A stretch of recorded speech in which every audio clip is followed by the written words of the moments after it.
Hey folks, Tinkerman here. How y'all doing? I have tried to do this several times, and every time I do it, I don't really care for the outcome of it.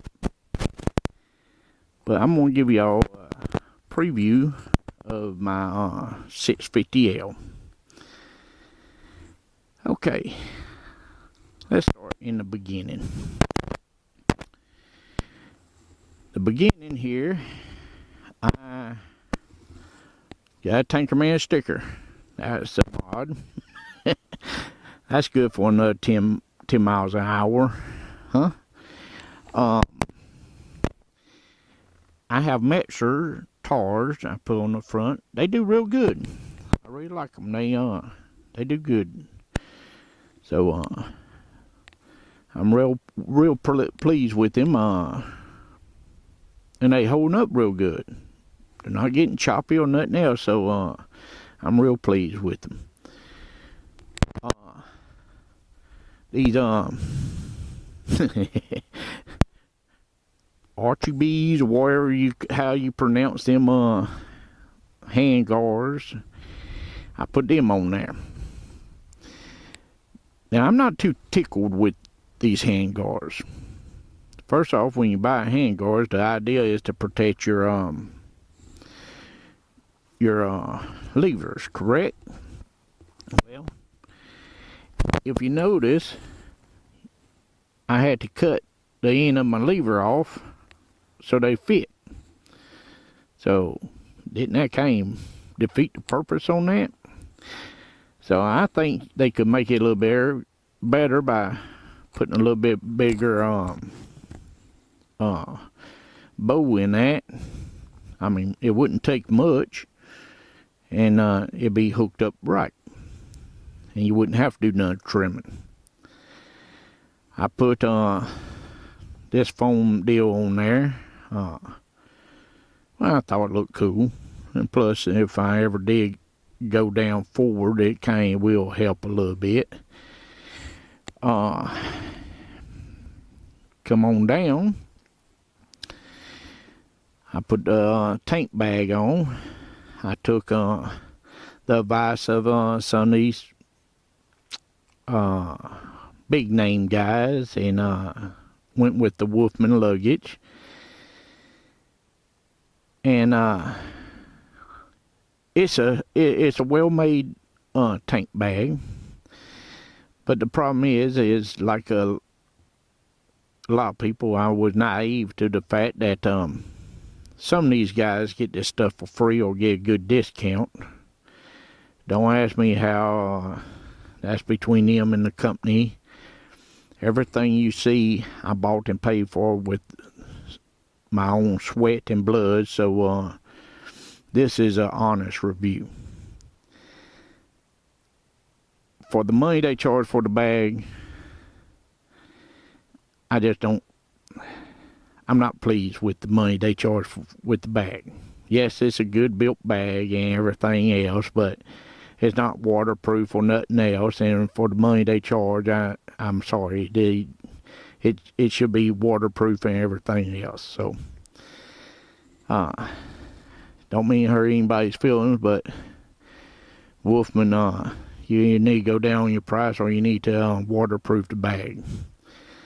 I took some that spray Kemp dry stuff and sprayed over it to help out, but you know how that is. I put these here on there, which is tied down, so when I haul the bike, I just leave them hooked up. I got one on each bike. I've read online about desmogging the bike. Well, I spent the money, which wasn't but a couple dollars for the knockoff plate, block off plate, I'm sorry, and desmogged it. You know, supposedly, you know, going to save all this weight, bare fuel miles, blah, blah, blah. Look, unless you just bored and ain't got nothing else to do, don't worry about doing that, because it ain't enough difference to worry with. I mean, that's just my own honest opinion. I know some people will argue with me, but I think too many times we try to do a little mod like there to increase the performance of a bike when we need to increase our riding skills. And you know, I took it off, and I think I weighed in with like 2 pounds. I mean, my goodness gracious. 2 pounds ain't enough weight saving to mount to a hill bean, and the throttle response might be just a little bit better, but not enough to justify in doing it. But that's my own honest opinion. You might argue with that. I put some wider foot pegs on, which does make it comfortable to stand. So that was a positive, and I highly recommend that. I put some Ross bar risers on it, so whenever I stand up to ride, it's a lot more comfortable. But I also found sitting down it's a lot more comfortable height. So I really enjoyed that mod. It was worth the money. So bar risers, foot pegs, thumbs up. The tank bag, yeah, it's nice and everything else, and I like it, but for the money they charge, I think someone shop around, they might be able to make something else work better. And there goes my saddlebags. Wolfman and all of them, they wanting like $300 for saddlebags, $500, whatever. I'm like, really? I just don't see that. So I went down Tractor Supply and I bought saddlebags for horses. I did a preview video on them. And for $30, I achieved the same goal, and they do real good. And I'm well pleased with them. I've had a few people from that video say, man, thank you. And they've installed it. I've had several of them come back to me and tell me, man, we love them. For $30, you can't beat them. You can buy 10 of them for what one Wolfman costs. So, I'm glad that's helped people. I don't like doing too much product review videos because it's kind of like buying a Chevy and Ford. Some people like Chevy, some people like Ford. Me, personally, as long as I ain't left stranded, I'll drive it. But some people, they get real touchy about stuff like that. But I also installed this little rack here. I really didn't need it, but I bought it and put it on there to help keep the mountain saddlebags more secure and everything. So it kind of protects the side if I go down. And it's built real well, and I really like it. I did change the front sprocket to test out the theory of gearing it down, so see how the low end torque goes. And it really helped out a lot. I know some people argue, say, well, you need to change the back and not the front because they'll get into the arm there, the chain wheel and stuff. But if you just want to check it to see how it's going to do before you spent the money on a new chain and sprocket and everything else, that's a cheap way of doing it. The back tires here, I have Brickstones, gritty, and I had to look again see what brand they was, but they do real good on the trail, but they don't last no time on the road. So I doubt if I'll go back with them. I bought that dirt bike and for trail, so when I go back with tires, I'm probably going to go with more of a road use type tire.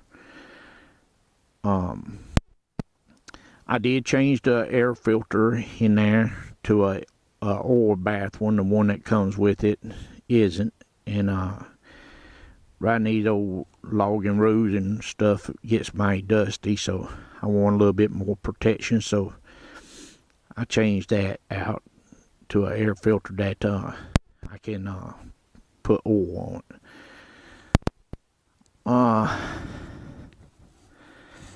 Let's see here. I think that's pretty much it that I've done to the bike. I like to leave them worn as stock as possible. Well, number one, I'm a tightwad.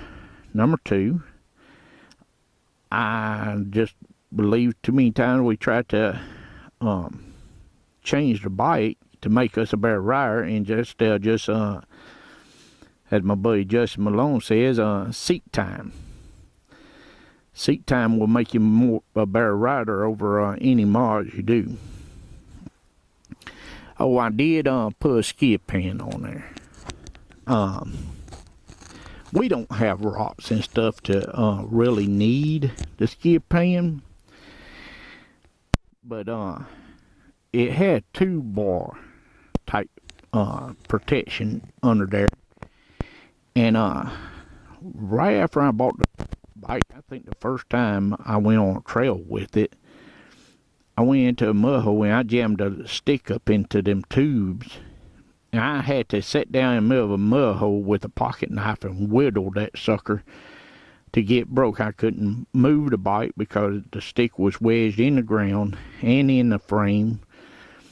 So I purchased that skid pan, put it on there. Chance of it ever happening again was very slim, but one time I was sitting in mud in the middle of February, whittling with my pocket knife was enough for me to put it on there. But like I said, the XR650 is a good bike, but it's a tall bike. So I wound up putting a lower link on it. I fought doing it for years because I was worried about the suspension travel and all that there. But you know, I'm glad I did. Now I feel a lot more confident, because before, I ain't lying, I dropped the bike so many times because I come complete stop, go put my foot down, and I could not reach ground. And over I come. And the bike is pretty heavy. It's 350 pounds. I think 347, 349 wet weight. And by the time I would get the bike leaned over enough to catch it with my one leg, it already was over too far, and down she go. So I lowered it, and now I can almost flat foot it, so it's a lot more friendlier to ride, especially on the road. You know, ain't nothing like pulling up to a red light and the grooves in the road won't allow you to touch the ground, so you have to give it gas and almost run into a car in front of you trying to find a place to put your foot down. But like I said, I've really enjoyed the bike. I got almost 10,000 miles on the bike now, and I haven't had no mechanical issues, knock on wood, with it. If you're looking for an old school type bike that's air cooled, carbureted, I highly recommend the bike. It's a Honda, so therefore, I mean, Hondas are known for their dependability, but the main thing, you can find Honda parts anywhere.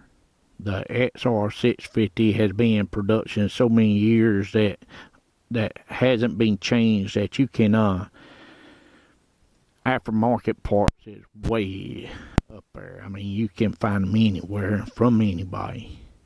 So there's been a lot of people that done all kinds of different fancy mods to it, but I like to keep one kind of stock. Well, that's my 650L. I hope y'all enjoyed the review. Tankerman out. Y'all stay safe.